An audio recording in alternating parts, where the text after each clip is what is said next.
আসসালামু আলাইকুম ওয়া রাহমাতুল্লাহি ওয়া বারাকাতুহু।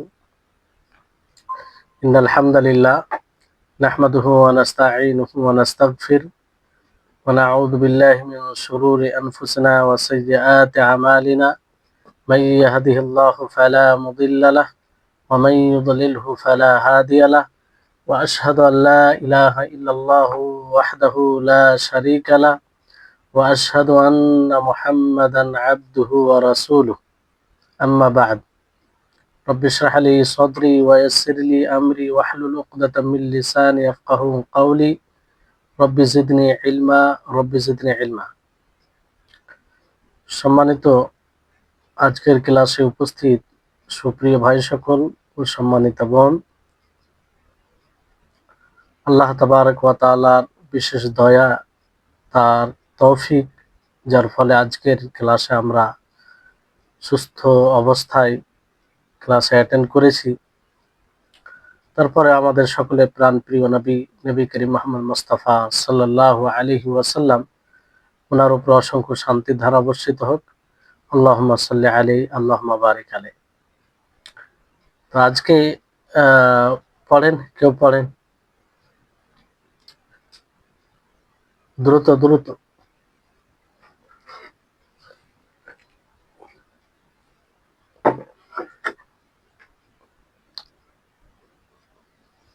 জি পড়েন।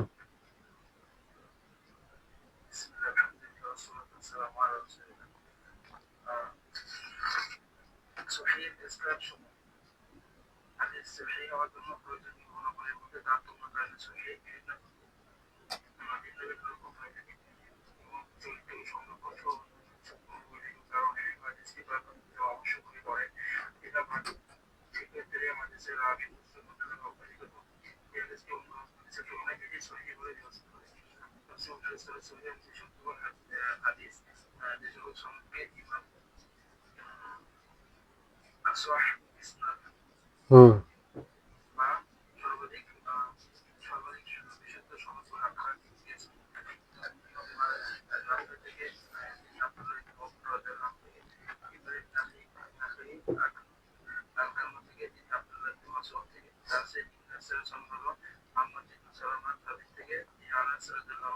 বাস।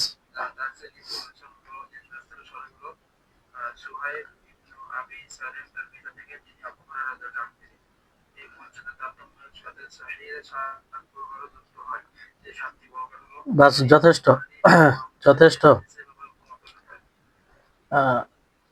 যাই হোক, আমরা পূর্বের ক্লাসে সহিহ হাদিসের প্রকার সমূহ আমরা জেনেছিলাম। তার মধ্যে আমরা এটাও জেনেছিলাম যে সহিহ হাদিসের মধ্যে তারতম্য রয়েছে। তো সহিহ লিযাতিহির পূর্ণ সংজ্ঞা আশা করি আপনারা বুঝতে পেরেছেন। সহিহ লিযাতিহি এই হাদিসের সংজ্ঞায় মানে পড়েছেন যাতে প্রায় 5টি শর্তের কথা বলা হয়েছে, যে পূর্ণ 5টি শর্ত পাওয়া যাবে যে হাদিসে, সেটি হবে সহিহ লিযাতিহি।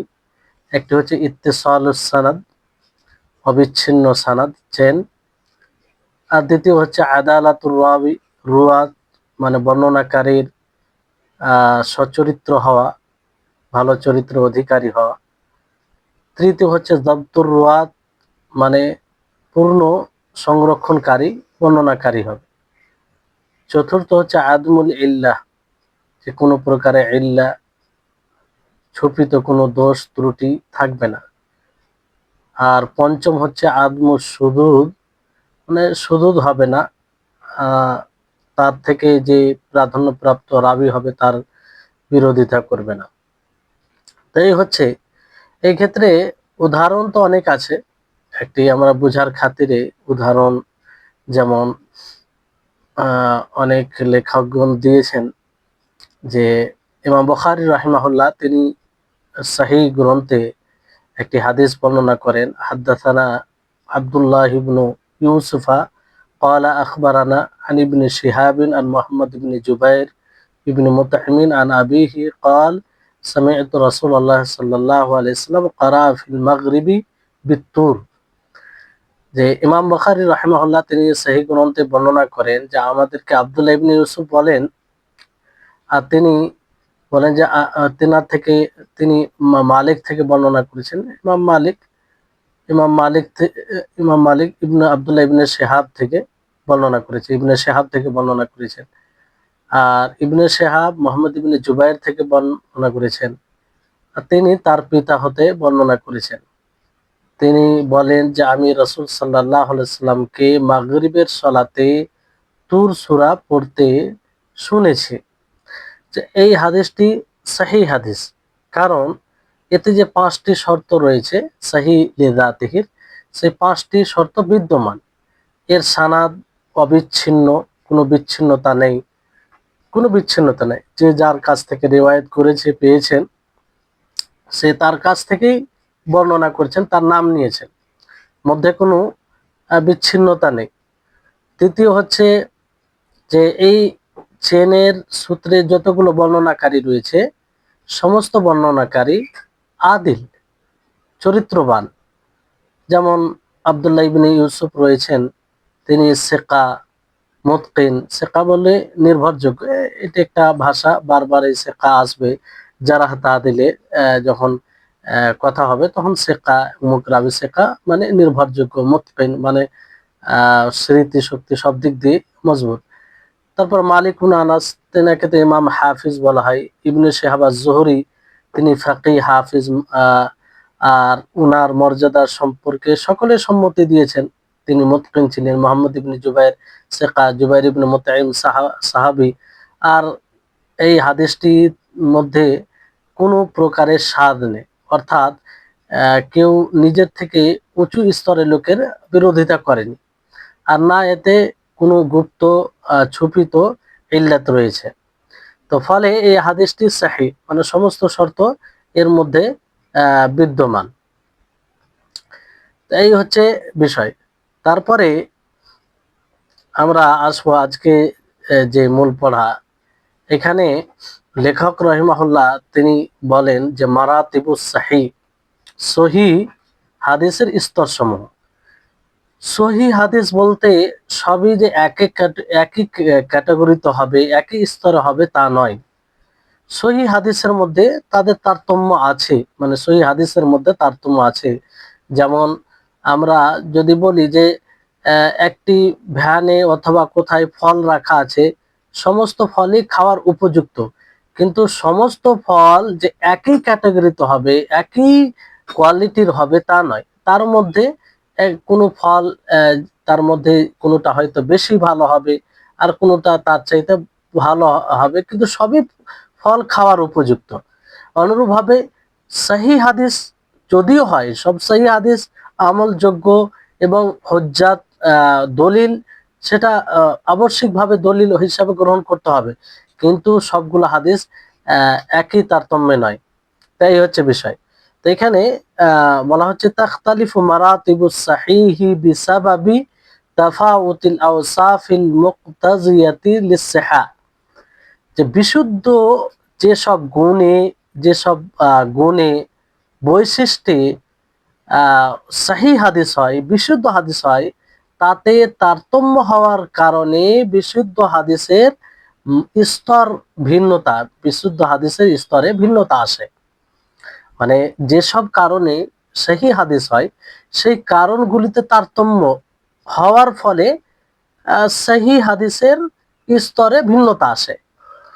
ফামা ইয়াকুনু রুয়াতুহু ফিদ দারাজাতিল উলিয়া মিনাল আদালাতি ওয়াদ দাবতি ওয়া সাইরিস সিফাতিল্লাতী তুজিবুত তারজিহা কানা আসাহহা মিম্মা দুনাহু।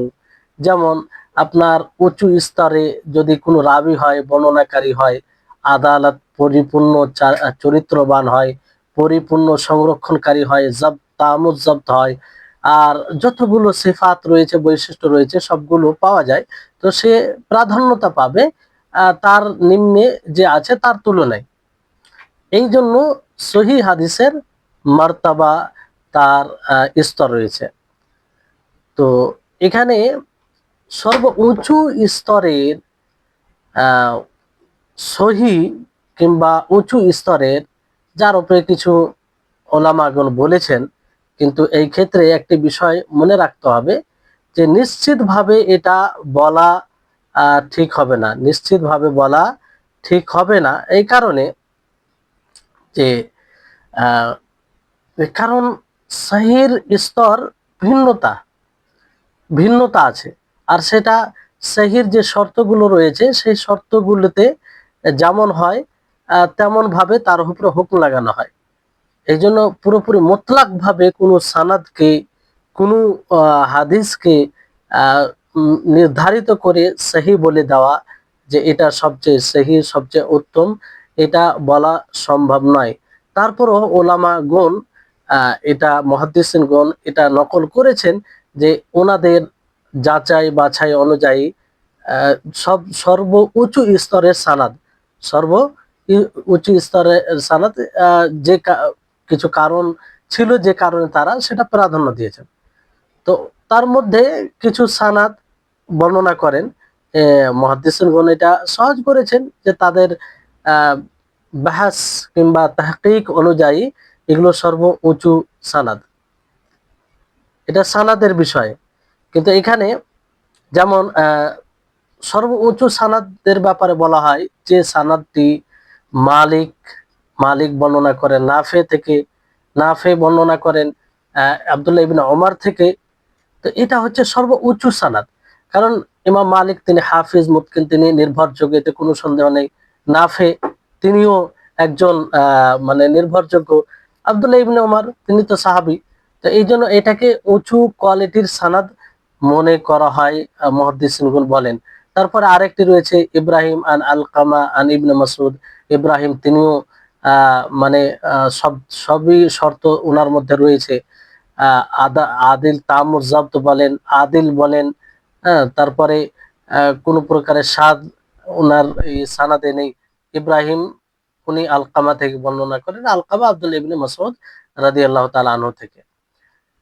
আর তার থেকে নিচে মানে এই দুটি সানাদকে সর্বশ্রেষ্ঠ সানাদ মনে করা হয়, সর্বশ্রেষ্ঠ সানাদ মনে করা হয়।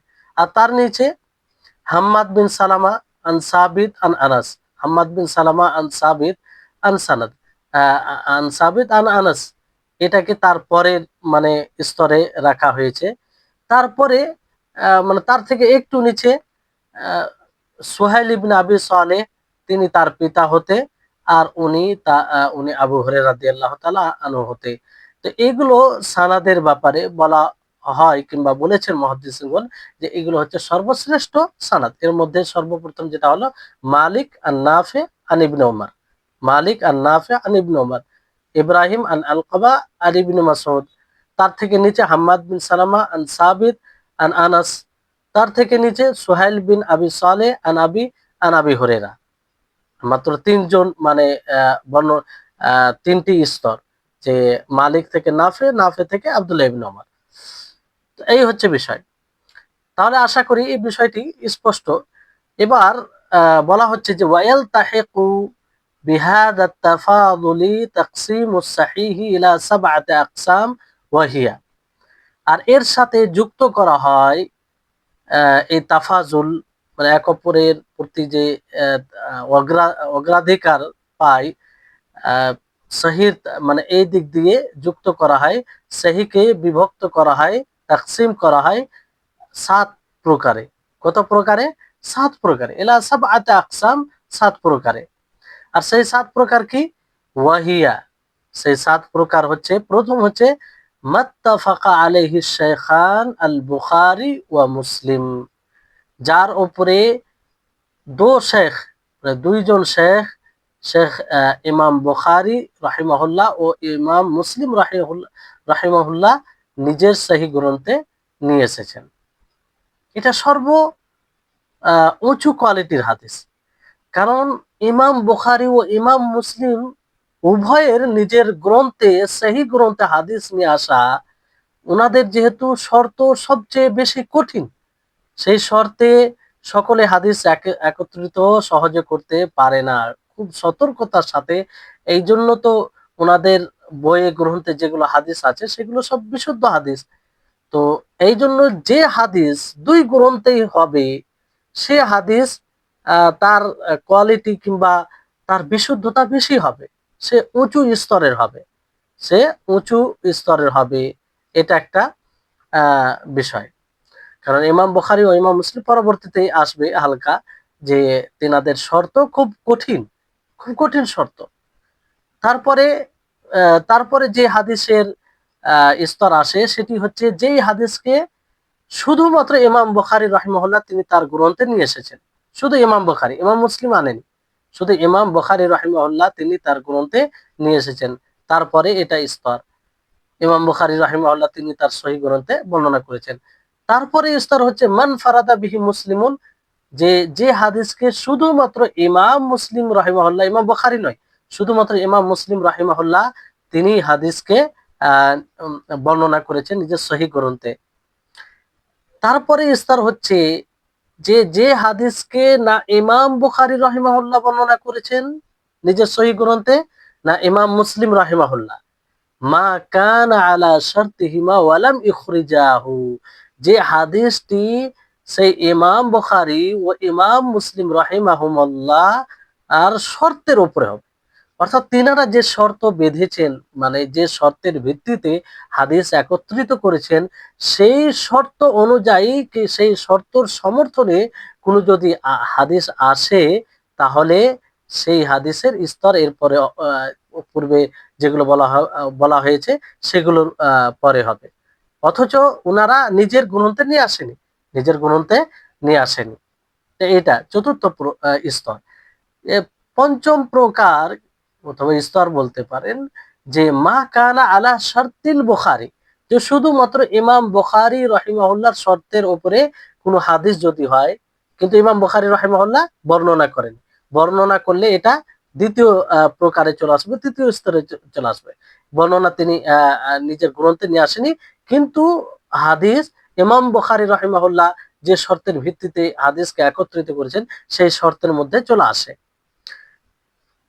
ষষ্ঠম প্রকার হচ্ছে যে মাহকানা আলা শর্তি মুসলিম, যে যেই হাদিসটি ইমাম মুসলিম রাহিমাহুল্লাহর শর্তের উপরে হবে, কিন্তু তিনি বর্ণনা নিজের গ্রন্থে করেননি, ইমাম বুখারী রাহিমাহুল্লাহর শর্তে নয়, বরং ইমাম মুসলিম রাহিমাহুল্লাহ। তাই এটা 6 নম্বর হবে। আর 7 নম্বর হচ্ছে মা সাহা ইনদা গায়রিহিমা মিনাল আইম্মাতি কা ইবনু খুজাইমা ওয়া ইবনু হিব্বান মিম্মা লাম ইয়াকুন আলা শারতিহিমা, যে আহ, যে যে হাদিসটি বিশুদ্ধ হবে, মানে ইমাম বুখারী ও ইমাম মুসলিম ছাড়া আরো যেসব আইম্মা গুণ আছেন, ইমাম গুণ আছেন, তাদের থেকে বর্ণিত হবে আর বিশুদ্ধ হবে। যেমন ইবনু খুজাইমা, ইবনু হিব্বান, সাহিহ ইবনু খুজাইমা, সাহিহ ইবনু হিব্বান আছে। তো যদি ইমাম বুখারী ও ইমাম মুসলিমের শর্তের উপরে না হয়, তাহলে সেটা তারপরে 7 নম্বরে আসবে। তো এই হচ্ছে 7 প্রকার বিশুদ্ধ। যেমন দেখেন যে সবগুলোই বিশুদ্ধ হাদিস, সবগুলোই আমলের যোগ্য, সবগুলোই হুজ্জাত, কিন্তু তারতম্য আছে। তারতম্য এই 7 প্রকার যে বলা হলো, একের পর এক, মানে প্রথম সে তার স্তর উঁচু নিচের তুলনায়, নিচের স্তর তার নিচের তুলনায় উঁচু, কারণ ওই রকম বিষয় রয়েছে। এই হচ্ছে বিষয়। এবার আপনারা এই বইয়ের অনুবাদের দিকে আসেন, তাহলে আরো বিষয়টি যেন স্পষ্ট হয়।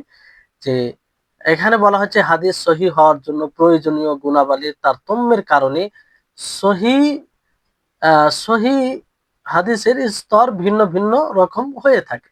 যেটা আপনাদেরকে বলা হলো যে সহি হাদিস হওয়ার জন্য যেগুলো গুণাবলী আছে সেটাতে আহ মানে তারতম্য রয়েছে, সব তো বরাবর নয়। একজন দুইজন আদিল আছে, তো একজন আদিল বেশি মানে পরিপূর্ণ হবে, তার তুলনায় একজন কম হতে পারে। তো যেহেতু এখানে ভিন্নতা, তো বিশুদ্ধ হাদিস যেটা হবে সেখানে ভিন্নতা আসবে। আদালা জব্দ সংরক্ষণে এগুলো গুণাবলী, হাদিসকে প্রাধান্য দেওয়া, মানে যার মধ্যে যতটা থাকবে ততটা তাকে প্রাধান্য দিতে হবে, আর প্রাধান্যতা দেওয়া সেখানে জরুরি হবে। তো এই হচ্ছে বিষয়। তারপরে এখানে আসাহুল আসানিদ বলে আপনাদেরকে বলা হলো যে সর্বশ্রেষ্ঠ সনদ, মানে সর্বাধিক বিশুদ্ধ সনদ বলে আখ্যা দিয়েছেন। কিন্তু আপনাদেরকে বলা হয়েছে যে মুতলাক ভাবে বলা এটা যাবে না, তবে মুহাদ্দিসিনগণ তাদের ব্যাখ্যা অনুযায়ী যতটুকু তিনারা করেছেন এটা বলেছেন যে সানাদ। তারপর সানাদ গুলো আপনাদেরকে বলা হয়েছে যে ইমাম মালিক থেকে, ইমাম মালিক যদি নাফে থেকে যে রিওয়ায়তটি নাফে থেকে করেন, নাফে আব্দুল্লাহ ইবনে ওমর থেকে, এটা হচ্ছে সর্বশ্রেষ্ঠ সানাদ। তারপরে ইব্রাহিম আলকামা থেকে, আলকামা আব্দুল্লাহ ইবনে মাসউদ থেকে, এটাও সর্বশ্রেষ্ঠ সানাদের মধ্যে। দ্বিতীয়, তারপরে নিচে সানাদ হচ্ছে যে আহ হাম্মাদ ইবনু সালামা সাবিত থেকে, আর সাবিত আনাস থেকে। তার চেয়ে নিচে আহ সোহেল ইবনু আবি সালেহ তার পিতা থেকে, তিনি আবু হুরায়রা থেকে, তার পিতা আবু হুরায়রা থেকে। তাই হচ্ছে বিষয়। তো মর্যাদার এই ব্যাপারে যে হাদিসের, বিশুদ্ধ হাদিসের 7 প্রকার বলা হলে, যে সর্বপ্রথম যে হাদিসকে ইমাম বুখারী ও ইমাম মুসলিম নিজের গ্রন্থে, সহিহ গ্রন্থে বর্ণনা করবেন, সেটা হচ্ছে প্রথম। দ্বিতীয় হচ্ছে যে হাদিসকে শুধু ইমাম বুখারী রাহিমাহুল্লাহ নিজের গ্রন্থে বর্ণনা করবেন, তাহলে এটা হচ্ছে দ্বিতীয়। তৃতীয় হচ্ছে যে যে হাদিসকে শুধুমাত্র ইমাম মুসলিম রাহিমাহুল্লাহ তিনি তার গ্রন্থে বর্ণনা করবেন, ইমাম বুখারী নয়। তো এটা হচ্ছে তৃতীয়। চতুর্থ হচ্ছে যে হাদিসকে না ইমাম বুখারী বর্ণনা করবেন, না ইমাম মুসলিম রাহিমাহুল্লাহ বর্ণনা করবেন, বরং সেই হাদিসটি ইমাম বুখারী ও মুসলিম রাহিমাহুল্লাহ শর্তের ভিত্তিতে আসবে, মানে ওই শর্ত এখানে পাওয়া যাবে। ফলে এটা চতুর্থ নম্বর হবে। আর পঞ্চম নম্বর হচ্ছে যে হাদিসকে না ইমাম বুখারী বর্ণনা করেছে, না ইমাম মুসলিম, কিন্তু সেই হাদিসটি ইমাম বুখারী রাহিমাহুল্লাহর শর্তের আওতায় চলে আসে, ফলে এটা পঞ্চম নম্বর হবে। আর ষষ্ঠম নম্বর হচ্ছে যে হাদিসটি ইমাম বুখারী রাহিমাহুল্লাহ ও ইমাম মুসলিম রাহিমাহুল্লাহ উভয়কেও বর্ণনা করবেন, কিন্তু সেই হাদিসটি ইমাম মুসলিম রাহিমাহুল্লাহর শর্তের আওতায় আসবে, আর ইমাম বুখারী রাহিমাহুল্লাহর শর্তের আওতায় নয়। তো এই হাদিসটি 6 নম্বর হবে, 6 নম্বর প্রকারে আসবে।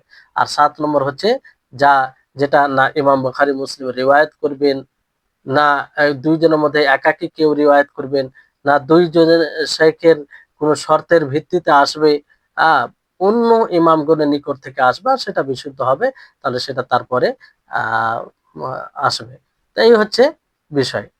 তো মারাতিবুস সহিহ কেন হয়, আপনারা আশা করি এটা স্পষ্টভাবে বুঝেছেন। যে বৈশিষ্ট্যগুলো বলা হয়েছে, এর পূর্বে আলোচনা করা হয়েছে যে তামুজ্জাব, চারিত্রিক যে গুণাবলী, সেগুলো যার মধ্যে যতটা পরিপূর্ণ থাকবে সে তাকে ততটাই মানে প্রাধান্য দিতে হবে। এবং যেহেতু সেখানে ভিন্নতা আসে, তো হাদিস, বিশুদ্ধ হাদিসে ভিন্নতা আসবে। যেমন কোনো ব্যক্তি আহ আহ শিক্ষকের কতটা সান্নিধ্য লাভ করলো, তারপরে আমানতদারিতা কত আছে, সততা কত আছে, তারপরে স্মৃতি শক্তির প্রখরতা কিরকম। তো যার মধ্যে যতটা, এর মধ্যে তারতম্য থাকাটাই স্বাভাবিক, সকলেই এক হবে না। তো যার মধ্যে যতটা বেশি আছে তাকে ততটা প্রাধান্য দিতে হবে। আর ওই ভিত্তিতে যদি বেশি প্রকার, স্মৃতির প্রকার অধিকারী সানাদে সকলেই থাকে, আর তার তুলনায় অন্য সানাদে কম থাকে, তো যেখানে আছে বেশি অধিকারী সেটা প্রাধান্য পাবে। তাই হচ্ছে বিষয়। আসাহুল আসানিদ বলে এটা। তো এখানে, তো এই বিষয়টি আশা করি আপনাদের নিকটে আহ, আহ, স্পষ্ট। এবার বিষয়টি হচ্ছে যে আপনাদেরকে, হয়তো আপনাদের বইয়ে নেই, কিন্তু আহ, জানা ভালো যে সর্বপ্রথম বিশুদ্ধ হাদিসের গ্রন্থ কে রচনা করেছেন। আহ, সর্বপ্রথম তো বলা হয় যে সর্বপ্রথম রচনা বলতে একত্রিত করেছেন হাদিসকে, শুধু বিশুদ্ধ হাদিস, তিনি হচ্ছেন ইমাম বুখারী রাহিমাহুল্লাহ, তারপর ইমাম মুসলিম রাহিমাহুল্লাহ। আর এই দুটি কিতাবের ব্যাপারে বলা হয় যে আসাহুল কুতুব বাদাল কোরআন, কোরআনের পরে সর্ব বিশুদ্ধ কিতাব হচ্ছে সহিহ বুখারী ও সহিহ মুসলিম। এই জন্য সকল উম্মত এই কথার প্রতি সম্মতি দিয়েছেন যে এই দুটি, সকল উম্মত এই দুটি কিতাবকে গ্রহণ করেছেন, কবুল করেছেন। তার কারণ হচ্ছে যে আহ, হ্যাঁ, এখানে আরেকটি বিষয় হচ্ছে যে সহিহ বুখারী সহিহ মুসলিমের মধ্যে কোন কিতাবটি বেশি বিশুদ্ধ, বেশি ভালো, কোনটাকে প্রাধান্য দিতে হবে। তো যেটা দ্বিমত আছে, তারপরও যেটা প্রাধান্য প্রাপ্ত মত কিংবা কথা, সেটা হচ্ছে বুখারী মিন জুমলা, মানে সার্বিকভাবে সহিহ বুখারী সহিহ মুসলিমের তুলনায় বেশি বিশুদ্ধ। কারণ সহিহ বুখারীর হাদিসে যে আহ, অবিচ্ছিন্ন সানাদ ইত্তিসালের বিষয়টি এটা কঠোর। আর সহিহ বুখারীর হাদিসের যতগুলো বর্ণনাকারী রয়েছেন একদম নির্ভরযোগ্য। হ্যাঁ, এখানে অনেক বিষয় রয়েছে। তারপর আরো কিছু বিষয় রয়েছে যার কারণে সহিহ মুসলিমের ওপরে সহিহ বুখারীকে প্রাধান্য দেওয়া যায়। এটা ধরেন সার্বিকভাবে অনেক সময় অনেক হাদিস সহিহ মুসলিমে রয়েছে যেটা সহিহ বুখারীর হাদিসের থেকে বেশি মজবুত, বেশি মানে শর্তের দিক দিয়ে পরিপক্ক। তো এইভাবে যদি একাকী হাদিস দেখা হয় তাহলে অনেক হাদিস এরকম পাওয়া যাবে, কিন্তু সার্বিকভাবে যদি দেখা যায় তো সহিহ বুখারীকে প্রাধান্য দিতে হবে। তারপর এটা কি ওনারা কি সহিহ বুখারী যে গ্রন্থ রচনা করেছেন, তো এই সহিহ বুখারী কি ইমাম বুখারী রাহিমাহুল্লাহ অথবা ইমাম মুসলিম রাহিমাহুল্লাহ তিনারা কি সমস্ত সহিহ হাদিসকে পরিবেষ্টন করেছে, অর্থাৎ ওই কোয়ালিটির হাদিসকে যতগুলো হাদিস রয়েছে সমস্ত হাদিসকে একত্রিত করতে পেরেছেন কিংবা করেছেন ওনারা, কিংবা এটাকে আবশ্যিকভাবে ওনারা এটা করেছেন? তো এর উত্তর হচ্ছে যে না, সমস্ত হাদিসকে ওনারা একত্রিত করেননি। মানে ওই লেভেলে যতগুলো হাদিস রয়েছে সমস্ত হাদিসকে একত্রিত করেনি, তিনাদের ভাষায় কথাই বোঝা যায় এটা। কারণ ইমাম বুখারী রাহিমাহুল্লাহ তিনি বলেন, মা আদখালতু ফি কিতাবি আল জামি' ইল্লা মা সাহা, যে আমি আমার কিতাবে জামে কিতাবে মানে সহিহ বুখারী সহিহ বুখারীতে সেই বিশুদ্ধ হাদিসকে একত্রিত করেছি। ও তারাকতু মিনাস সিহাই লিহালিত তুল, আর আমি অনেক বিশুদ্ধ হাদিসকে ছেড়ে দিয়েছি লম্বার কারণে, মানে বেশি লম্বা হয়ে যাবে এই কারণে ছেড়ে দিয়েছি। তাহলে এখান থেকে স্পষ্ট হচ্ছে। আর ইমাম মুসলিম রাহিমাহুল্লাহ তাই বলেন যে লাইসা কুল্লু শাইইন ইনদি সাহিহুন ওয়াদাআতুহু হা হুনা ইন্নামা ওয়াদাআতু মা আজমাউ আলাইহি, যে প্রত্যেকটা বিশুদ্ধ হাদিস আহ, আছে, যেটাই বিশুদ্ধ আছে সমস্ত হাদিসকে আমি এখানে একত্রিত করিনি। যার উপরে আমি জমা করেছি সেটাই, যেটার উপরে সকলের সম্মতি রয়েছে বা বা এক হয়েছে সেটা। তো এখানে বিষয়টি হচ্ছে যে আরেকটি প্রশ্ন জাগছে যে তাদের দ্বারা বিশুদ্ধ হাদিস কি অনেক ছুটে গেছে না কম ছুটেছে? অনেকে বলেছেন এই ব্যাপারে না, সামান্যই ছুটেছে। আর অনেকে এটার অস্বীকার করেছে, অনেকে বলেছেন যে অনেকটাই ছুটে গেছে ওনাদের দ্বারাই। আর এই কথা যেমন ইমাম বুখারী রাহিমাহুল্লাহ থেকে বর্ণনা করা হয় যে তিনি বলেন, ওয়ামা তারাকতু মিনাস সিহাহি আকসার, যে আমি বিশুদ্ধ হাদিস অনেক ছেড়ে দিয়েছি। আর তিনি বলেন যে আহফাযু মিয়াতা আলফি হাদিসিন সাহিহিন ওয়া মিয়াতাই আলফি হাদিসিন গায়রি সাহিহ, যে আমি 1,00,000 হাদিস বিশুদ্ধ হাদিস হিফজ করেছি, আর 2,00,000 আহ, বিশুদ্ধ হাদিস নয় সেগুলো মানে হিফজ করেছি। তাহলে এখান থেকে বোঝা যাচ্ছে যে 1,00,000 বিশুদ্ধ হাদিস, তার মানে সহিহ বুখারীতে কত 7,275 এরকম হাদিস রয়েছে। যেমন সহিহ বুখারীর হাদিসের সংখ্যা বলা হয় যে 7,275। আর যদি যেগুলো একই হাদিস বারবার অন্য অন্য জায়গায় নিয়ে আসা হয়েছে বিভিন্ন জায়গায় সেগুলোকে মানে হজব করে দেওয়া হয় তাহলে 4,000 হাদিস হবে, 4,000 হাদিস হবে। আর সহিহ মুসলিমে মানে বারবার যেগুলো হাদিস নিয়ে আসা হয়েছে একাধিক জায়গায় সেগুলো সহ 12,000 হাদিস, কিন্তু সেটাকে হজব করে মাত্র 4,000 হাদিস রয়েছে। তো সহিহ বুখারী সহিহ মুসলিমের যেগুলো হাদিস নেই, সহিহ বুখারী সহিহ মুসলিমের যেগুলো হাদিস নেই সেগুলো কোথায় পাবো? তো আমরা নির্ভরযোগ্য কিতাব যেগুলো রয়েছে যেমন সহিহ ইবনে হিব্বান, সহিহ ইবনে খুজাইমা, মুস্তাদরাক আল হাকিম, আর সুনানুল আরবা, সুনানুল আরবা বলতে 4 সুনান, সুনান তিরমিজি, সুনানে ইবনে মাজাহ, সুনানে আবু দাউদ, তারপর সুনান নাসাই, সুনান দারকুতনি, সুনান বাইহাকি। যখন সুনানে আরবা বলা হবে 4টি সুনান, সুনান তিরমিজি, সুনান ইবনে মাজাহ, সুনান নাসাই আর সুনান আবু দাউদ। এই 4টি বই, আর এছাড়া আরো সুনান রয়েছে, যেমন সুনান আদ-দারকুতনি, সুনান বাইহাকি, এগুলো বই আমরা বাকি হাদিসগুলো পাবো। আর মানে যেখানে সেই হাদিস পাওয়া যাবে সেটাকে গ্রহণ করতে হবে, তাই হচ্ছে বিষয়। তো আশা করি আপনারা বুঝতে পারছেন। এবার আসুন যে শর্তুল শেখাইন, ইমাম বুখারী ও মুসলিমের শর্ত। ইমাম বুখারী ও মুসলিম রাহিমাহুল্লাহ তিনারা তিনারা শর্ত যেগুলো আহ, আহ, দিয়েছেন, নির্ণয় করেছেন। একটি কথা মনে রাখতে হবে এখানে, যে শর্তের ব্যাপারে ওনারা স্পষ্টভাবে কিছু বলেনি, তবে ওনাদের হাদিস যাচাই বাছাই দেখতে গিয়ে ওলামাগণ বুঝতে পেরেছেন যে ওনাদের এই শর্ত ছিল হাদিস একত্রিত করার ক্ষেত্রে।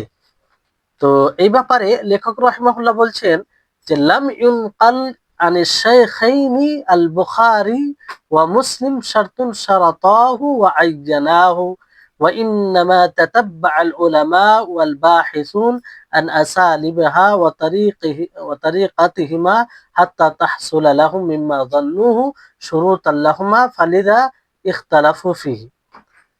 যে দুই শেখ অর্থাৎ ইমাম বুখারী ও ইমাম মুসলিম রাহিমাহুমাল্লাহ থেকে এরকম কিছু বর্ণিত নেই যে তিনারা কি শর্ত লাগিয়েছেন, কি শর্ত নির্ণয় করেছেন, বরং ওলামাগণ তাতাব্বুহ করেছেন, মানে দেখেছেন, যাচাই, মানে সেই হাদিসগুলো কি সানাদের, রাবিগুলো, বর্ণনাকারী কেমন, এগুলো দেখেছেন। এবং ইমাম বুখারী ও ইমাম মুসলিম রাহিমাহুল্লাহর যে হাদিস একত্রিত করার সেটার উসলুব পদ্ধতি, এটা দেখেছেন।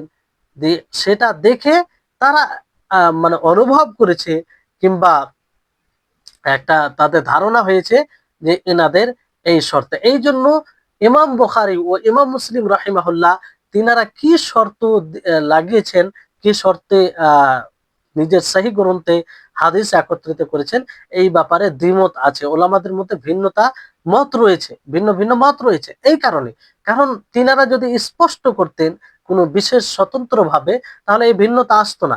কিন্তু যেহেতু মুহাদ্দিসিনগণ তারা যাচাই বাছাই করে দেখে এটাই করেছে, ফলে আহ মানে দ্বিমতের বিষয়টি এসেছে।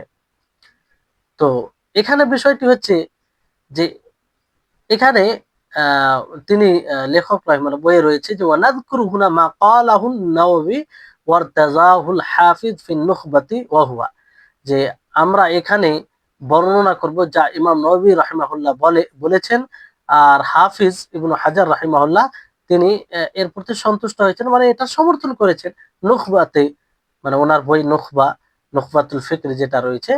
তো এখানে তিনি বলছেন যে আল মুরাদু বিশারতি শাইখাইন আও আহাদিহিমা, শাইখাইন যে শর্ত লাগিয়েছেন, কিংবা শাইখাইন ইমাম বুখারী ও ইমাম মুসলিম রাহিমাহুল্লাহ, কিংবা ইমাম বুখারী ও ইমাম মুসলিম দুইজনের মধ্যে কোনো একজন শাইখের শর্ত থেকে কি অর্থ নেওয়া হয়, মানে এটা বলতে কি বুঝায়, শর্ত বলতে কি বুঝায়, এই বিষয়টি স্পষ্ট করেন যে আইয়াকুনাল হাদিসু মারউইয়ান মিন তারিক রিজালিল কিতাবিয়্যিন আও আহাদিহিমা মা'a মুরাআতিল কাইফিয়্যাতি আল্লাতী ইলতাজামাহা আশ-শাইখানু ফির রিওয়ায়াতি আনহু, যে হাদিস রিজাল শাস্ত্রের পক্ষ, মানে বর্ণনাকারীদের তারিখ থেকে বর্ণনা হবে। আহ আম, তারপর কেতাবাইনি মিন রিজালিল কেতাবাইন, মানে দুই কিতাব থেকে, অথবা দুইয়ের মধ্যে কোনো এক কিতাবের যে রিজালের তারিখ আছে, সেই তারিখ থেকে, তুরুক থেকে তারিখ আপনাদেরকে বোঝানো হয়েছিল, সেই তারিখ থেকে বর্ণনা হবে। আর সেই জিনিসের খেয়াল করে, সেই পদ্ধতির, যে পদ্ধতির আহ, খেয়াল রেখেছেন উভয় শেখ, অর্থাৎ ইমাম বুখারী ও ইমাম মুসলিম, এইটাকে শর্ত বলতে হবে। তাহলে শর্ত বলতে কি বোঝায়, আপনারা আশা করি বুঝতে পারছেন যে শর্ত বলতে, ওনাদের শর্ত বলতে এটা বোঝায় যে ইমাম বুখারী ও ইমাম মুসলিম রাহিমাহুল্লাহ তিনারা যে নিজের গ্রন্থে যে তারিখ দিয়ে রেওয়ায়ত বর্ণনা করেছেন, সেই মারভি রেওয়ায়ত, হ্যাঁ, সেই রেওয়ায়েতে যেসব পদ্ধতি তিনারা খেয়াল করেছেন, আহ যত্নবান হয়েছেন যার প্রতি রেওয়ায়েত করতে গিয়ে, সেই সেটাকে আহ শর্ত বলতে সেটাকে বোঝানো হয়েছে। তাহলে এটা এবার অনুবাদের দিকে তাকান আপনারা, তাহলে আরো স্পষ্ট হবে যে ইমাম বুখারী এবং ইমাম মুসলিম থেকে এমন কোন শর্তের কথা বর্ণিত হয়নি যা তারা শর্তারোপ করেছেন বা নির্ধারণ করেছেন, মানে ওনারা স্বতন্ত্রভাবে এটা বলেনি, বরং গবেষক আলেমগণ তাদের মূলনীতি ও পদ্ধতি নিয়ে অনুসন্ধান করেছেন।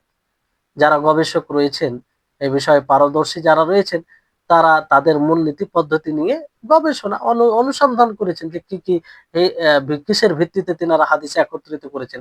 এতে তারা স্বীয় ধারণা অনুপাতে কিছু শর্ত খুঁজে পেয়েছেন।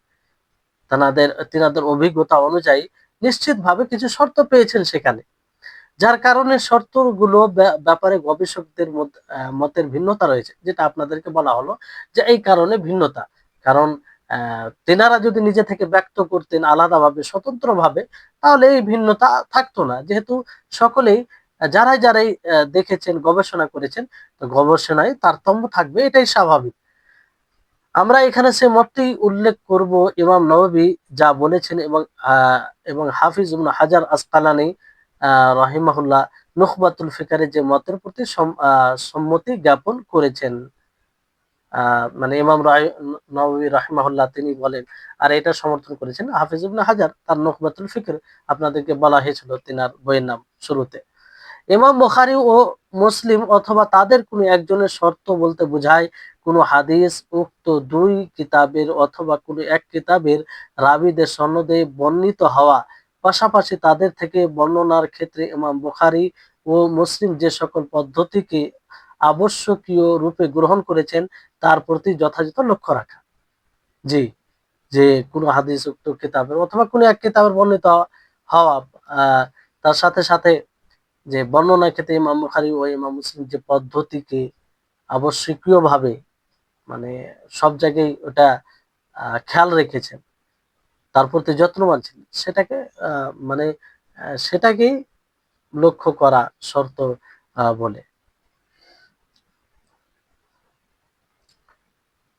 আর বিষয়টি হচ্ছে যে ইমাম বুখারী ও ইমাম মুসলিম রাহিমাহুল্লাহ তিনারা হাদিস যাচাই বাছাইয়ের ক্ষেত্রে একদম সর্বাধিক সজাগ ও সচেতন ছিলেন।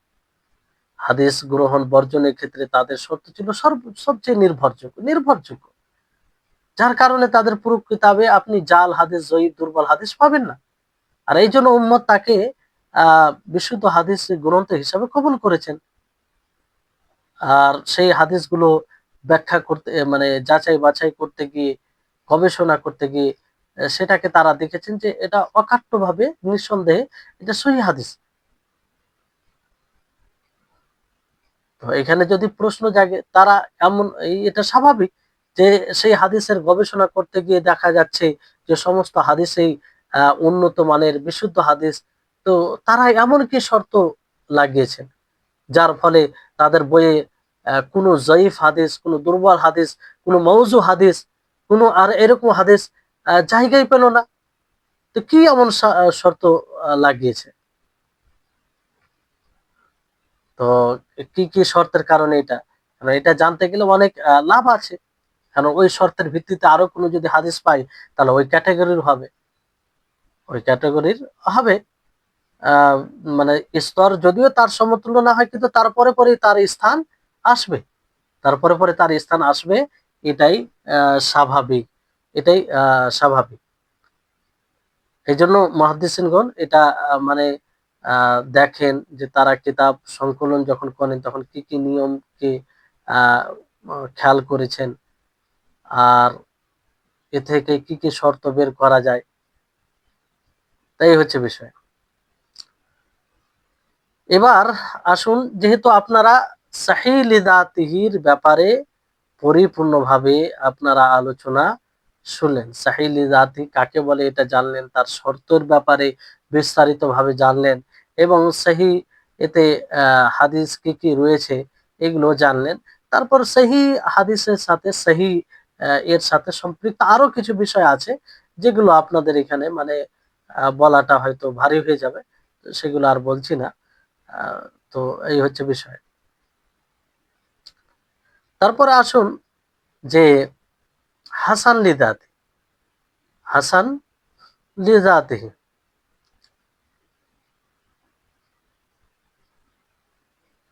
হাসান লিদাতিহি কাকে বলে এবং হাসান লিদা, হ্যাঁ এখানে আরেকটি শব্দ আপনারা শুনেন, যেটা যেহেতু সহিহ বুখারী সহিহ মুসলিমের কথা এলো, কোন হাদিস যখন বলা হয় যে মুত্তাফাকুন আলাইহ, মুত্তাফাকুন আলাইহ, তো এই বলতে এর অর্থ কি? ওলামাউল হাদিস, হাদিস মুহাদ্দিসিনগণ মুত্তাফাকুন আলাইহ বলতে কি অর্থ নিয়েছেন? তো উনাদের অর্থ হচ্ছে মুত্তাফাকুন আলাইহ বলতে যে শাইখাইনদের সম্মতি, অর্থাৎ উভয় শাইখ, ইমাম বুখারী রাহিমাহুল্লাহ ও ইমাম মুসলিম রাহিমাহুল্লাহ উভয়ে আহ বিশুদ্ধতার উপরে একমত হয়েছে, উম্মতের নয়, মানে উনারা একমত হয়েছে। আর উম্মতের একমত এটা এইভাবে চলে আসে, যেহেতু উম্মত তার কিতাবকে বিশুদ্ধ, ওনাদের কিতাবকে বিশুদ্ধভাবে গ্রহণ করেছেন, যে এই কিতাবের সমস্ত হাদিস বিশুদ্ধ রয়েছে, ফলে উম্মতেরও একমত চলে আসে। তো যখন আপনি কোনো হাদিসের ব্যাপারে মুত্তাফাক আলাইহি শুনবেন, তখন ভাববেন যে এই হাদিস বুখারী ও মুসলিম উভয় গ্রন্থে রয়েছে, বুখারী মুসলিম উভয় গ্রন্থে রয়েছে, কিংবা উভয়ের বিশুদ্ধতার উপরে সম্মতি রয়েছে। এখানে যে আহ সহিহ বুখারীতে কি সমস্ত সহিহ বুখারী সমস্ত হাদিস আজিজ, তা নয়। আহ, এটা শর্ত লাগানো হয় না, তবে অনেক সময় এতে দুটি সানাদ থাকে। সহিহ মুসলিমে এমন হাদিস রয়েছে যে গরীব হাদিস রয়েছে, যেমন প্রথম হাদিস ইন্নামাল আমালু বিন্নিয়াত, প্রথম হাদিস ইন্নামাল আমালু বিন্নিয়াত। তো হাসান এর সংজ্ঞা বইয়ে রয়েছে আপনাদের, এতে বলা সংজ্ঞাতে বলা হচ্ছে যে মা রাওয়াহু আদলুন খাফফা জবতুহু মুত্তাসিলুস সানাদে গায়রা মুআল্লিম ওয়ালা শাযিন, যে যেই হাদিসকে এমন রাবি, চরিত্রমান রাবি বর্ণনা করবে, যার যার স্মৃতি শক্তি সংরক্ষণে হালকা দুর্বল হবে, আর সানাদ অবিচ্ছিন্ন হবে, কোনো গোপনীয় দোষ ত্রুটি থাকবে না, আর না সাদ হবে। তাহলে এখানে আপনি লক্ষ্য করুন, আর সেই কথাই বলা হচ্ছে যে ফাহুয়া জামিউন লিশুরুতিস সাহিহি লিযাতি গায়রা আন্না যাবতা খাফফা ফি বা'দি রুওয়াতিহি ওয়া ইউশারিকুস সাহিহ আইদান ফিল ইহতিজাজ বিহি, যে এখানে সহিহ লিযাতিহির সঙ্গেই যে সব শর্তগুলো বলা হয়েছিল, কিংবা স্বতন্ত্রভাবে আপনাদেরকে বলা হয়েছিল যে সহিহ লিযাতিহির শর্ত এইগুলো, পাঁচটি শর্ত। একটি হচ্ছে যে আপনার আদিল হবে, তাম্মুজ যাবত হবে, মুত্তাসিলুস সানাদ হবে, গায়রা মুআল্লিল মানে হবে, আর সাদ হবে না। তো পাঁচটি শর্ত, এখানে সেই পাঁচটি শর্ত রয়েছে, শুধু একটি শর্তে একটু দুর্বলতা থাকবে, সেটি কি? যে তাম্মুজ যাবত পরিপূর্ণ সংরক্ষণকারী হবে না, পরিপূর্ণ সংরক্ষণকারী হবে না। আর আহ, এই এই শর্তে দুর্বলতা থাকবে, ফলে সেটা সহিহ লিযাতিহি থেকে হাসান লিযাতিহি দরজায় চলে আসবে, হাসান লিযাতিহির দরজায় মানে তার ক্যাটাগরিতে চলে আসবে। আর এই ধরনের হাদিস সেটা গ্রহণ করা হবে, এবং তা দ্বারা হুজ্জাত গ্রহণ, হুজ্জাত সেটা দলিল হবে, সেটা দলিল হবে। তো হাসান, হাসানও তাই, যেটা সহিহ হাদিসের মারাতিব স্তর রয়েছে, হাসান হাদিসেরও সেই মারাতিব মানে রয়েছে। যেমন মারাতিব বলতে সানাদের দিক দিয়ে, যেমন আহ, হাসান হাদিসের মারাতিব,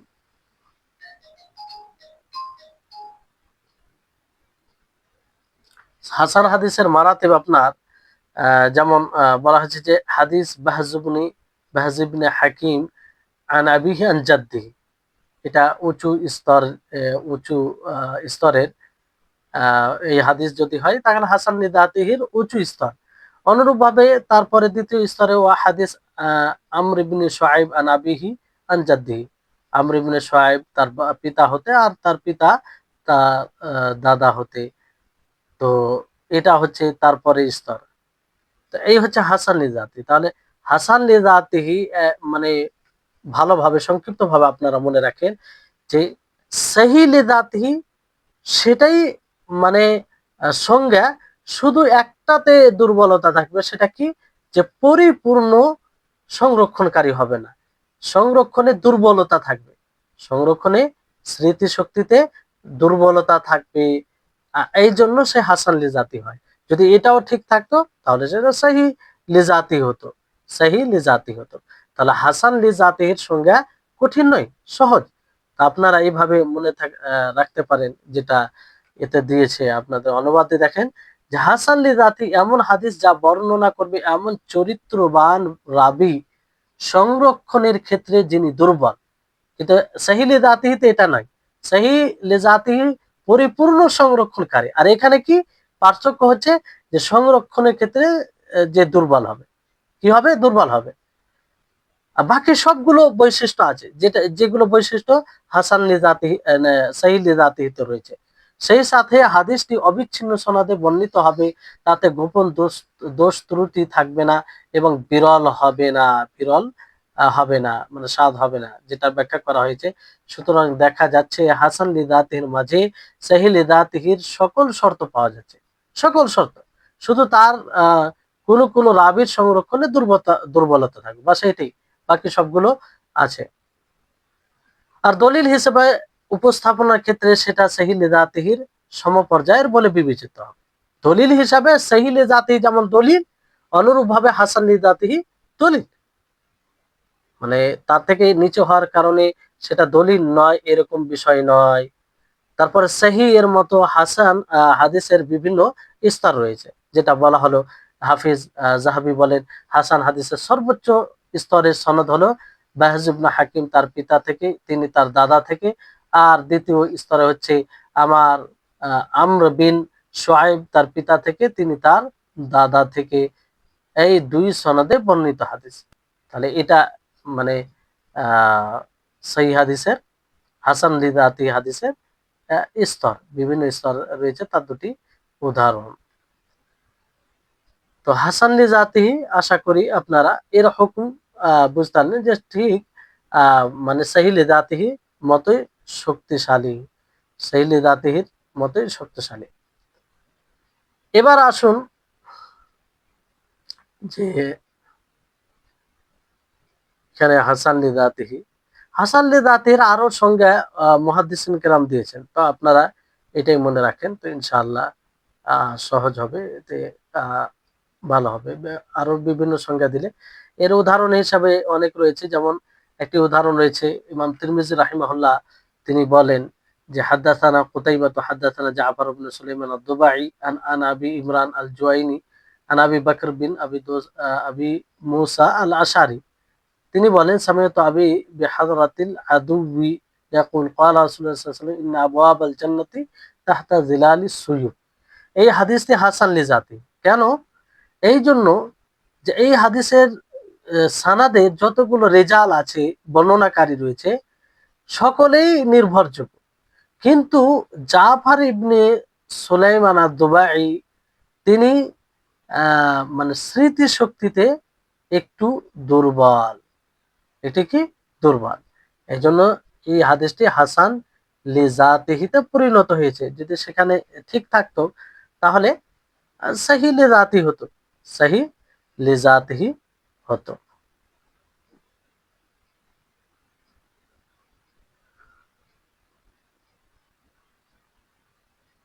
এবার আসুন হাসান লিজাতিহি, এখানে আর একটা বিষয় যে অনেকেই বলে যে হাদিসটি সাহিহুল ইসনাদ হাসানুল ইসনাদ, যে এই হাদিসটি সাহিহুল ইসনাদ হাসানুল ইসনাদ। এটার অর্থ কি, মানে হাদা হাদিসুন সাহিহুল, মানে সাহিহুল ইসনাদ মানে এই হাদিসটি বিশুদ্ধ হাদিস। আর হাদা হাদিসুন হাসানুল ইসনাদ মানে এটা এইরকম নয় যে হাদা হাদিসুন হাসানুন। কারণ কখনো হাদিস সহি হয়, মানে কেউ যদি বলে এই হাদিস সাহিউল ইসনাদ অথবা হাসানুল ইসনাদ, এটার মানে এটা নয় যে হাদা হাদিসুন সাহিহুন এর মতো, অথবা হাদা হাদিসুন হাসানুন এর মতো, এরকম বিষয় নয়। মানে হাদা হাদিসুন সাহিহুন মানে কি এই হাদিসটি বিশুদ্ধ হাদিস, নিশ্চয় মানে হুকম লাগিয়ে দেওয়া হয়, তো এরকম বিষয় নয়। কারণ কখনো হাদিসের ইসনাদ সঠিক হবে কিন্তু হাদিস দুর্বল হতে পারে মাতনের কারণে, মাতনের কারণে দুর্বল হতে পারে। এই জন্য কখনো আপনারা এটা দেখে মনে করবেন না, কিংবা যখন কোনো জায়গায় লেখা থাকবে যে হাদা সাহিহুল ইসনাদ অথবা হাসানুল ইসনাদ, তো এর মানে এটা নয় যে হাদিসের উপরে এটা হুকুম সাহি হওয়ার, এটা হুকুম নয়। তারপর আসুন যে সাহি লে গায়রি, তাহলে দুইটি প্রকারের সঙ্গে আপনারা জানলেন যে হাসা সাহি লে দাতিহি, হাসান লি দাতিহি, তারপরে তৃতীয় সংজ্ঞা হচ্ছে সাহি লি গায়রিহি। সাহি লি গায়রিহি কাকে বলে? ওয়া হুয়াল হাসান লি দাতিহি ইদা তাআদ্দাদাত তুরুকুহু, মানে হাসান লি দাতি, সেটা হাসান লি জাতি হাদিস হবে। হাসান লি দাতি আপনারা পড়লেন যে সাহি লি দাতির সমস্ত বৈশিষ্ট্য থাকবে, শুধুমাত্র খাফিফুজ যাবত হবে, মানে সংরক্ষণে দুর্বলতা থাকবে। তো এইরকম হাদিসকে হাসান লি জাতিহি বলে। তো এর যখন আরো ভিন্ন ভিন্ন তুরুক আসবে তখন সেটা সহি লে গায়রি হবে, সহি লে গায়রি হবে। সহি লে গায়রি মানে কি? মানে সে নিজে বিশুদ্ধতার স্তরে আসে না, অন্যের সহযোগিতায়, অন্যের সহায়তায় সে বিশুদ্ধতার বিশুদ্ধ বলতে সহির আওতায় আসে, ফলে একে সহি লে গায়রি বলে। লে গায়রি মানে অন্যের কারণে সহি, অন্যের কারণে সহি। তো হাসান লি যাতিহি, যেটা যেখানে কোনো রাবি খাফিফুজ যাবত হবে, তো এই হাদিস হাসান লি যাতি, কিন্তু এটার যদি আরো ভিন্ন ভিন্ন তুরুক চলে আসে তো তার সাথে শক্তিশালী হয়ে সেটা কি হয়ে যাবে তখন? সেটা হয়ে যাবে সাহি লে গায়রিহি, সাহি লে গায়রিহি, মানে সাহির আওতায় চলে আসবে, সাহি আর আওতায় চলে আসবে। তো فبذلك يقوي ويرتفع عن درجة الحسن إلى درجة الصحيح لكن لا لذاته بل لغيره, যে এই কারণে এটা শক্তিশালী হবে এবং হাসান এর স্তর থেকে সহির স্তর পর্যন্ত পৌঁছে যাবে, কিন্তু কিসের কারণে? সে নিজে নিজে নয়, নিজে স্বতন্ত্রভাবে সে সহি পর্যন্ত পৌঁছায় না, বরং কিভাবে? অন্যের সহযোগিতায়, অন্যের সহযোগিতায়। যেমন এর উদাহরণ আপনাদের বইয়ে রয়েছে, যে এর উদাহরণ হাদিস মুহাম্মদ ইবনে আমর বিন আলকামা আন আবি সালামা আন আবি হুরায়রা আন্না রাসূলুল্লাহ সাল্লাল্লাহু আলাইহি ওয়াসাল্লাম قال লাউলা আন আশুক্কা আলা উম্মতি লাআমারতুহুম বিসসিওয়াক ইনদা কুল্লি সালাহ। যে মুহাম্মদ ইবনে আমর বিন আলকামা আবু সালমা থেকে বর্ণনা করেন, তিনি আবু হুরায়রা থেকে বর্ণনা করেন, রাসূল সাল্লাল্লাহু আলাইহি ওয়াসাল্লাম কি বলেন যে আমি যদি আমার উম্মতের উপরে কষ্টকর হবে এরকম আশঙ্কা না করতাম, তাহলে কষ্টকর হবে এরকম আশঙ্কা আছে, তো এই আশঙ্কা না থাকতেও কি করতাম আমি? লাআমারতুহুম বিসসিওয়াক ইনদা কুল্লি সালাহ, তাহলে আমি প্রত্যেক সালাতের সময় মিসওয়াকের হুকুম দিতাম। কিসের হুকুম দিতাম? মিসওয়াকের হুকুম দিতাম। তো এই হাদিসের ব্যাপারে ইমাম তিরমিজি রাহিমাহুল্লাহ তিনি বলেন যে ওয়াক্কালা তিরমিজি বাদা আন আখরাজাল হাদিস, তিনি এই হাদিসটি বর্ণনা করার পরে বলেন ওয়া হাদিসু আবি হুরায়রা ইন্নামা সাহা লিআন্নাহু রুবিয়া আন গায়রি মিন গায়রি ওয়াজহিন, যে আবু হুরায়রা হাদিস এটা বিশুদ্ধ কারণ এটা বর্ণনা করা হয়েছে অন্য তারিখ থেকে। ওয়ালিউলামা আন্না তামসীল লাইসা লিমুতলাকিল হাদিস, একটা উদাহরণ মুতলাক হাদিসে নয়, বাল লিকাউনি মিন রিওয়ায়াত মুহাম্মদ ইবনে আমর ওয়া ইল্লা ফাল হাদিস ক্বাদ রাওয়াহু আশ-শাইখান মিন গায়রি তারিকিহি, মানে এটা এই কারণে যে মুহাম্মদ ইবনে আমর এর রিওয়ায়াতের কারণে, কারণ মূলত হাদিসটি সহিহ। আর ইমাম বুখারী ইমাম মুসলিম রাহিমাহুল্লাহ বর্ণনা করেছেন, আব্দুল্লাহ ইবনু সালাহ তিনি বলেন মুহাম্মদ ইবনে আমর বিন আলকামা যিনি সততায় সত্যবাদী, এটা প্রসিদ্ধ মুহাদ্দিসিনদের নিকটে, আর তিনি আদিল চরিত্রবান ছিলেন, কিন্তু মজবুতদের মধ্যে ছিলেন না। অনেকেই ওনাকে দুর্বল মনে করেছেন তার স্মৃতিশক্তি একটু কম হওয়ার কারণে, আর অনেকেই তিনাকে সেকা গ্রহণযোগ্য বলেছেন, ওয়া ওয়াসাকাহু বা'যুহুম লিসিদকিহি ওয়া আমানাতিহি। তো এই জন্য তার হাদিসটি এই দিক দিয়ে হাসান, এই দিক দিয়ে হাসান। তাহলে এটাই বলে ক্লাস শেষ হবে ইনশাআল্লাহ। তো এখানে দেখেন, আপনারা অর্থে আসেন তাহলে স্পষ্ট হয়ে যাবে বিষয়টি, যে সহিহ লিগাইরিহি মূলত হাসান লিযাতি, মূলত কি এটা হাসান লিযাতি। যখন তার একাধিক সানাদ হবে তখন সেটা হাসানের স্তর থেকে সহিহ সহিহের স্তরে উঠে যাবে। হাসানের স্তর থেকে কোথায় উঠে যাবে? সহিহের স্তরে উঠে যাবে। আহ, কিন্তু সে নিজে নিজে হবে না, অন্যর দ্বারাতে হবে। উদাহরণ যেটি বলা হলো, তো ইমাম তিরমিজি সেই উদাহরণের ব্যাপারে, যে আমার উম্মতের জন্য যদি যদি কষ্টকর হওয়ার আশঙ্কা না থাকতো তো আমি প্রত্যেক সলাতে মিসওয়াকের হুকুম দিতাম। ইমাম তিরমিজি হাদিসটি বর্ণনা করার পরও কি বলেন, যে এই হাদিসটির কারণ হলো হাদিসটি বিভিন্ন সনাদে বর্ণিত হয়েছে, বিভিন্ন সনাদে বর্ণিত হয়েছে। আর এখানে আমাদের জেনে রাখা দরকার যে এই উদাহরণটি উক্ত হাদিসের মতনের হুকুম বর্ণনার জন্য দেওয়া হয়নি, বরং হাদিসটি যে মোহাম্মদ ইবনে আমর এর বর্ণনা, এই কথা বোঝানোর জন্য দেওয়া হয়েছে। অন্যথায় হাদিসটি মোহাম্মদ ইবনে আমরের সনদ ছাড়া ভিন্ন সনদে ইমাম বুখারী ও ইমাম মুসলিম বর্ণনা করেছেন, ইমাম বুখারী ও ইমাম মুসলিম। ইবনু সালে বলেন, মোহাম্মদ ইবনু আমর ইবনু আলকামা সত্যবাদিতা এবং ন্যায়পরায়ণতার ক্ষেত্রে প্রসিদ্ধ রাবীদের একজন, কিন্তু তিনি স্মৃতি শক্তির ক্ষেত্রে সুদৃঢ় ছিলেন না। তাই স্মৃতি শক্তির দুর্বলতার কারণে কেউ কেউ তাকে দুর্বল বলেছেন। এই যে দুর্বলতা চলে এলো। আবার সত্যবাদিতা এবং ন্যায়পরায়ণতার কারণে কেউ কেউ তাকে নির্ভরযোগ্য বলেছেন। সুতরাং এই দিক থেকে তার হাদিস হাসান, যেহেতু এখানে দ্বিমত চলে এলো। তাই হচ্ছে হাসান লিযাতিহি হাদিস। তাহলে সহিহ লিগাইরিহি না সহিহ লিযাত, হাসান লিযাতিহি বুঝতে পারলে সহিহ লিগাইরি এক অপরের সাথে গভীর সম্পর্ক রয়েছে। তো আশা করি আপনারা বুঝতে পারছেন। এখন বুঝতে কতটা পারছেন সেটা হয়তো পরবর্তীতে প্রশ্ন করলে বোঝা যাবে। এখন তো সামনাসামনি নেই যে আপনাদেরকে জিজ্ঞাসা করব।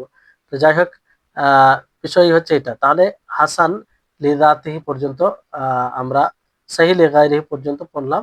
আর হাসান লিগাইরিহির সঙ্গে ইনশাআল্লাহ আগামীকাল ক্লাস থেকে হবে ইনশাআল্লাহ। এখানে হাসান সহিহ লিগাইরিহি,